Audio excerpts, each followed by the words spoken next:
doktorlari ham yaxshi, muomalasini aytmaysizmi.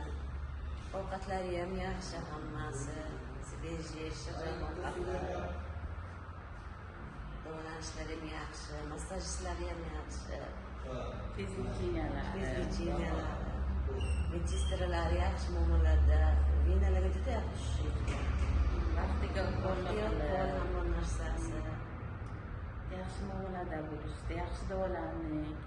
Kasal bo'lib davlinalarimiz oshib kelganda, Xudoga shukr, davlinalarimiz tushib, hozir yaxshimiz maza qilib dam olib davolandik. Davlinalarimiz tushdi, ishlarimiz bor, ishlarimiz qaytdi, Xudoga shukr. Yengil bo'ldik, asablarimiz tinchlandi. Yaxshi dam oldik. Bu yerdagi doktor, vrach, medsetra, hammalariga kattakon rahmat. Sizlar ham kelinglar davolanishga. Juda yaxshi joy ekan. Maza qilib davolanib, tushda yengilgina bo'lib chiqib ketasizlar. Sog' bo'linglar. Pullaring yengil hammasini. Ishlari ham yaxshi. Alloh rozi bo'lsin.